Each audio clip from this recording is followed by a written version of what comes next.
In the previous video, we defined some important definitions. We defined the signal-to-noise ratio, we defined the bandwidth, we defined the modulation. Today, we are going to talk about some more definitions and classifications. Now, we are going to talk about signals and systems. What's the definition of a signal? Signal is defined as set of data, set of information. Okay, so signal is defined as set of information. For our course, for our department, electrical engineering, signals are represented by voltage or current. And when you transmit them as electromagnetic waves, they will be represented by electric field and magnetic field. So for us, signals can be represented as a voltage with time, V of t, with time, or it can be also represented as current as a function of time. So this current or voltage, they carry the change in the current or the change in the voltage, they carry the information that you want to transmit. On the other hand, systems are the processes that you do on these signals. So if you want to change, if you want to modify the signal, if you want to add two signals or subtract two signals, multiply a signal by a constant, any process on a signal is done through a system. So the system is a process on a signal. And the system can be hardware or software. A system can be as simple as a resistor. When a signal passes through a resistor, it will change, right? So a system can be as simple as a resistor, hardware, or it can be a complicated hardware. It can be a machine where there is an input and there is an out, right?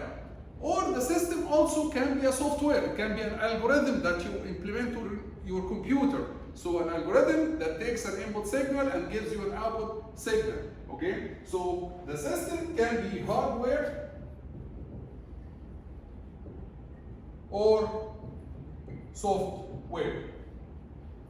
Now we are going to classify signals based on some classifications.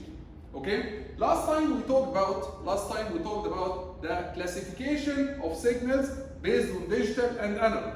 Today we are going to introduce some more classifications. For example, signals can be classified as periodic signals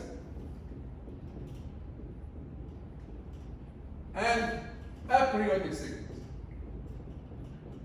Of course, periodic signals are signals that repeat in time, right? For example, if you have a signal x of t, it will repeat every t node. So x of t plus kt node will be equal to x of t. This is the condition for a signal to be periodic, where t node is called the period, and the constant k can be any integer from minus infinity to infinity.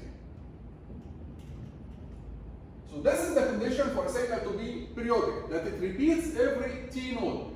X of t plus t node equals x of t. X of t plus 2t node equals x of t. 3t node, and so on. Even if k is negative. So it repeats with time. So this is called a periodic signal. Every t node, it will repeat. And it has to go from minus infinity to infinity in order to be considered as a periodic signal. If it repeats only 2 or 3 times, this is not a periodic signal. It's a periodic signal. Okay? On the other hand, if the signal is not periodic, this is periodic. If the signal is not periodic, then we call it aperiodic.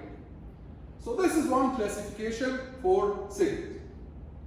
Another classification for signals, which is very important, is to classify the signals as energy and power. And before we classify based on energy or power, we need to define what is the energy of a signal and what's the power of a signal. We know that if you have a current in a circuit, in a resistor, or a voltage across a resistor, you can calculate the power, right? You can calculate the instantaneous power. The instantaneous power of a current passing through a resistor R, it's I squared R, right? And if you have a voltage in the resistor R, across a resistor R, then the instantaneous power will be V squared over R. Now we have a signal.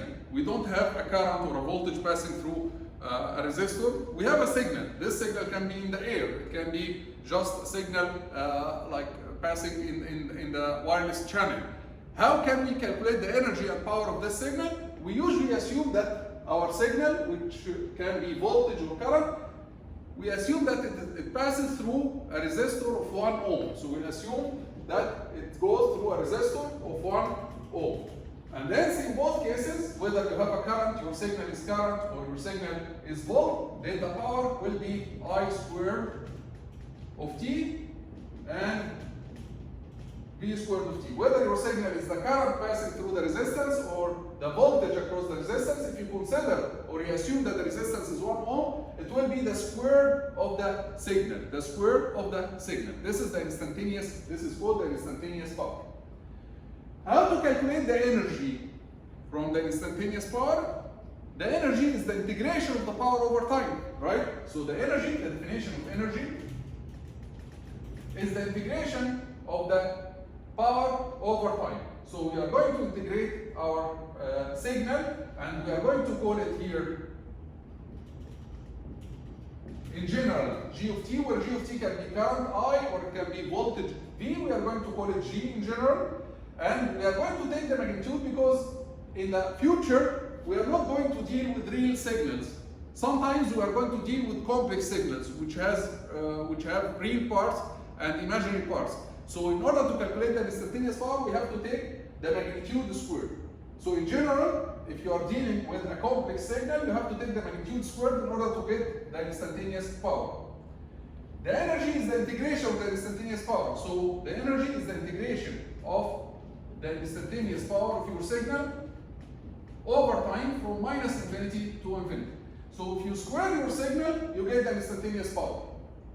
If you square your signal, the magnitude squared, and the magnitude we take it again as a general rule for any signal, whether it's real or complex, the magnitude squared is the instantaneous power. If you integrate the instantaneous power over time from minus infinity to infinity, then you will get the total energy of the signal from minus infinity time up to infinity time. This is the energy. What about the average power? Let's calculate something called the average power. Don't forget, this is called instantaneous power. Instantaneous power means the power at a certain instant, at t. This is the power at an instant t. The average power is the average of the power over the whole time from minus infinity to infinity. How to calculate the average power? Let's imagine that we have a signal that goes from minus infinity to infinity time. This is our signal G of T. How to calculate the average power of this signal? I'm going to just make a trick. I'm going to tell you, take just a period from minus t over 2 to t over 2, just a certain time duration, from minus t over 2 to t over 2. Let's calculate the average power in this time duration first. The average power in this time duration is, first you need to square the signal. When you square the signal, this is the instantaneous power. Then integrate the signal over this duration from minus t over 2 to t over 2 dt. What is this now? This is the energy. This is the energy of our signal in this interval. So this is now the integration. Now is the energy in this interval. How to convert the energy into average power? Divide over the duration of this interval. So if you divide now over 1 over t, this is now the average power. So this is again, this is instantaneous power. The integration is the energy. This is the average power. If you divide the energy over t, it will give you the average power. where the average power in this interval only, right? And then we don't want the average power on this interval only. We want the average power over the whole duration from minus infinity to infinity. That's why we take the limit as t goes to infinity. When you take the limit as t goes to infinity, this limit here is going to go to infinity, this t over 2 is going to go to infinity, and this minus t over 2 is going to go to negative infinity.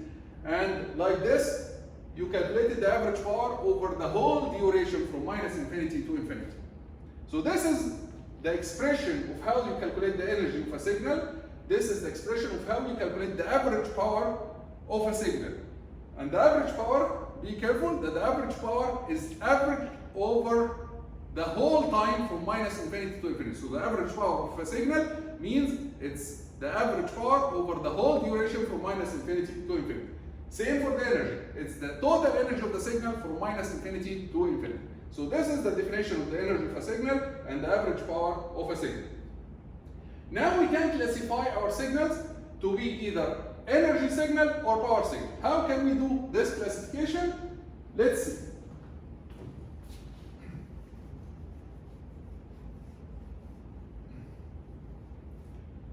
We say that a signal is an energy signal if its energy is finite. And we write it mathematically like this: the energy is less than infinity, which means it's finite energy. Finite means it's a specific number, 4, 100, 1000, but it's not infinity.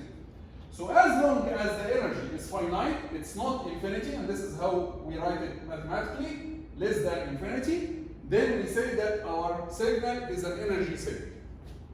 On the other hand, we say that our signal is a power signal. Before we talk about the power signal, they found that in order for a signal to be an energy signal, in order that you square the signal and you integrate it and you get a finite number, they found that the signal must be decaying at both sides as t goes to infinity and as t goes to minus infinity. So in order for a signal to be an energy signal, the signal must decay towards t equals infinity and must decay also towards t equals minus infinity in order for a signal to be energy. They found this result, and if the signal doesn't decay as t goes to infinity and minus infinity, you will find that its energy will be infinite and it's no more energy signal. So in order for a signal to be an energy signal, it has to be decaying at both ends as t goes to infinity and t goes to minus infinity. On the other hand, in order for a signal to be power signal, its average power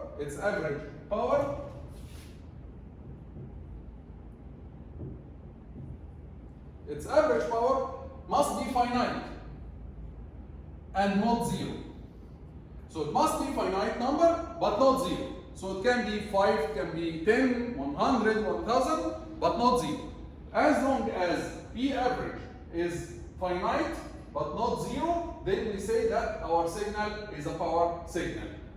For example, as an example of power signal is the periodic signal. You agree with me that the periodic signal, if you calculate the average power here, the average power of this period is the same as the average power of this period, same as the average power of this period. So the average power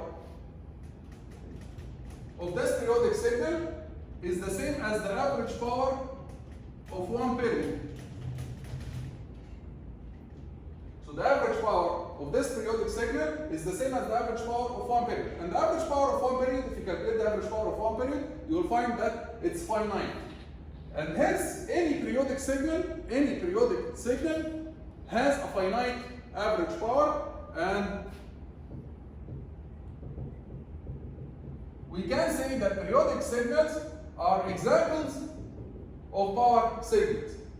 Periodic signals, as long as it doesn't go to infinity in the middle or anything, periodic signals, if it is like limited in amplitude, they do not go to infinity, then periodic signals can be considered as power signals. Why? Because the power of each period is finite, and the power of the whole signal equals to the power of each period because it repeats. The power here, the average power here is the same as the average power here, same as the average power here, and hence the average power of the whole signal from minus infinity to infinity equals to the average power over one period alone, okay? Which is finite. So periodic signals are power signals, but not all power signals are periodic. It's not necessarily that all power signals are periodic. Periodic are power, but not all power signals are periodic. For example, you can get a signal such as the noise. The noise, it's continuous like this, random from minus infinity to infinity. The noise is power signal. Noise is power signal, but it's not periodic. It's just a random signal. Why it is a power signal? Because it has infinite energy. It has infinite energy and infinite duration. If you take any duration, you'll find that you have a finite power in this interval, finite power in this interval, and on average, the power will be finite over the whole signal. So this is also a power signal, but it's not periodic. So all periodic signals are power signals, but not all power signals are periodic signals. The question now that we ask here is, can a signal be both energy and power together? Can a signal be both energy and power together?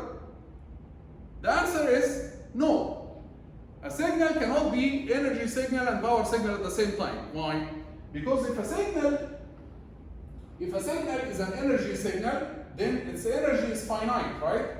And if the energy is finite, the average power, and we said that the average power means that you are averaging over a duration from minus infinity to infinity. You have a finite energy, let's say 1000, and you are going to divide it over a time from minus infinity to infinity. What would be the average power? 0, because the average power, you divide the energy over the time. So if you take a finite energy and you divide it over an infinite duration from minus infinity to infinity, you will get an average power of 0. So for an energy signal, the average power will be 0. And hence, if the average power is 0, this means it is not a power signal, because the condition for the power signal is that the average power must be greater than 0. It's not 0. So an energy signal cannot be a power signal. On the other hand, if we have an energy signal like this or like this, a power signal like this or like this, if we have a power signal, power means what? Power means the energy per second is constant. So here the average power is finite. So the energy from minus infinity to infinity will be what? Infinity. If you calculate the energy, here the average power you have 100 joules per second. 100 joules, this is the average power for this signal. 100 joules per second. And this signal goes from minus infinity to infinity. So what is the total energy?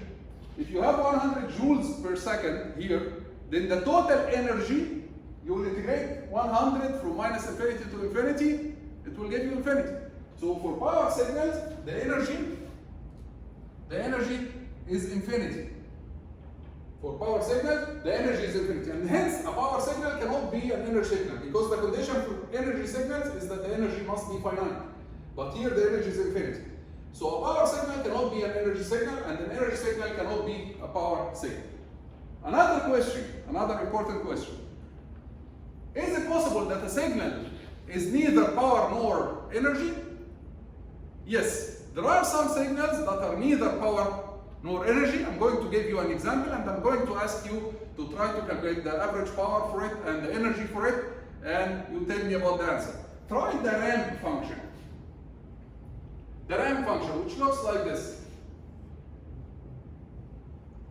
0 here and t here. Try this function. Try to calculate the energy for this function and the average power for this function. Use the expressions that we defined here for the energy and the average power. You will find that both of them will be, I will leave that to you, but you will find that this signal is neither an energy signal nor a power signal. So there are some signals that are neither energy nor power. The last question before we end this video, what about the signals that we see in our real life? Most of the signals that we see in our real life, are they energy signals or power signals? Think about it. Of course, they must be energy signals. Why? Because in real life, we don't have something called infinite energy.